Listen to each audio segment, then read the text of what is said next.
اشفاق احمد صاحب کہتے ہیں بڑی دیر کی بات ہے جب میں پہلی مرتبہ حرم شریف گیا، جب حرم شریف کی شکل و صورت ایسی نہ تھی جیسی اب ہے۔ ماشاءاللہ جب بھی پیاری تھی، لیکن اس کے اندر سخت پتھر تھے، کھڑے ہونے کے لیے کچا راستہ تھا، اور وہاں پر زمزم کے پاس کسی نے زمزم سے اپنی پگڑی دھو کے ان پتھروں پر ڈالی ہوئی تھی سوکھنے کے لیے۔ تو میں وہاں بیٹھا تھا، مجھے کچھ اچھا نہ لگا۔ حرم شریف میں کپڑے سوکھنے کے لیے، لیکن لوگ ڈالتے تھے، کچھ کہہ بھی نہیں سکتا تھا۔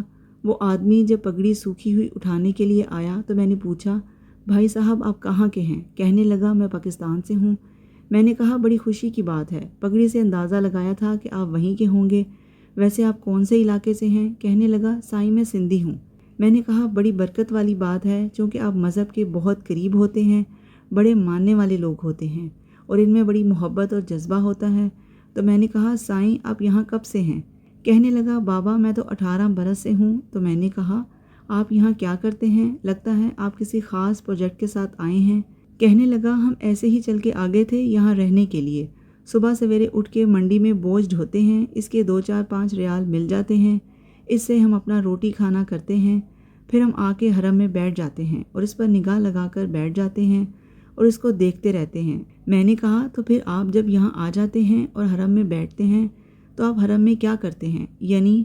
کہنے لگا سائیں ہم یہاں گر پڑتے ہیں اور پھر اٹھ کھڑے ہوتے ہیں، پھر گر پڑتے ہیں اور پھر اٹھ کے کھڑے ہو جاتے ہیں۔ 18 برس سے۔ میں نے کہا بہت خوش نصیب انسان ہے جو گر بھی پڑے اور اٹھ کے کھڑا بھی ہو جائے، پھر گر پڑے پھر اٹھ کے کھڑا ہو جائے۔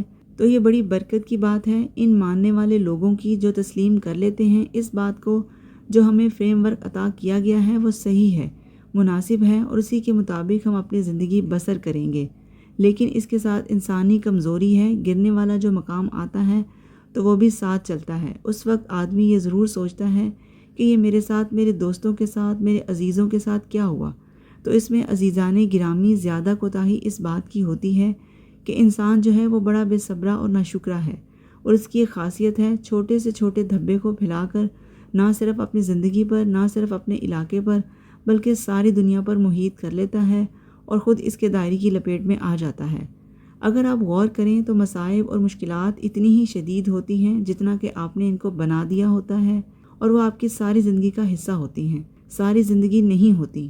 بندہ یہ سمجھتا ہے کہ یہ ساری کی ساری میری زندگی ہے اور وہ برباد ہو گئی ہے، تباہ ہو گئی ہے۔ مجھے یاد آیا آپ سے بات کرتے ہوئے، ایک بار جاپان میں زلزلہ آیا، سب کچھ تباہ ہو گیا، ایک بوڑھی عورت کا گھر، دکان، سب کچھ ملبے کا ڈھیر بن گیا۔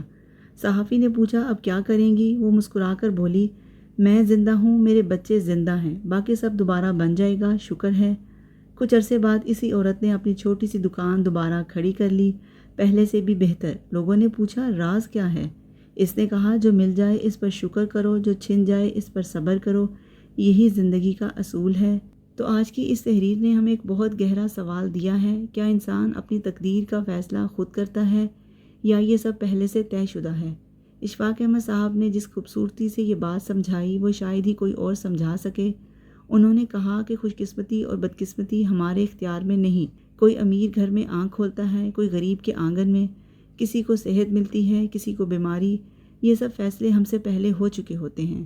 مگر، اور یہی وہ لفظ ہے جو پوری کہانی کا رخ بدل دیتا ہے، جو چیز ہمارے اختیار میں ہے وہ یہ ہے کہ ہم ان حالات کو کس نظر سے دیکھتے ہیں۔ سوچئے وہ جاپانی عورت جس کا سب کچھ زلزلے میں ملبہ بن گیا، اس کے پاس بھی 2 راستے تھے، ایک راستہ تھا رونے کا، شکوہ کرنے کا، قسمت کو کوسنے کا، دوسرا راستہ تھا شکر کا، صبر کا، دوبارہ کھڑے ہونے کا۔ اس نے دوسرا راستہ چنا اور یہی راستہ اسے پہلے سے بہتر مقام تک لے گیا۔ یہی سبق ہے جو ہمیں سکھایا جاتا ہے۔ ہم اکثر یہ بھول جاتے ہیں کہ جو کچھ ہمارے پاس ہے، ہماری صحت، ہمارے پیارے، 2 وقت کی روٹی، سر پر چھت، یہ سب نعمتیں ہیں، ہمارا حق نہیں، اور جب ہم ان کو حق سمجھ لیتے ہیں تو ناشکری جنم لیتی ہے۔ پھر ہم اس چیز کو دیکھتے ہیں جو ہمارے پاس نہیں اور اس چیز کو بھول جاتے ہیں جو ہمارے پاس پہلے سے موجود ہے۔ تو دوست آج رات سونے سے پہلے ایک لمحے کے لیے رک کر سوچنا، کیا میں شکر گزار ہوں؟ کیا میں نے آج ان نعمتوں کا شکر ادا کیا جو مجھے بغیر مانگے مل گئیں؟ زندگی ہمیں روز ایک نیا کوزہ تھماتی ہے، کبھی خوشی کا، کبھی غم کا۔ ہمارا کام اسے چننا نہیں، ہمارا کام صرف اتنا ہے کہ جو کوزہ ہمیں ملا اسے شکر کے ساتھ قبول کریں۔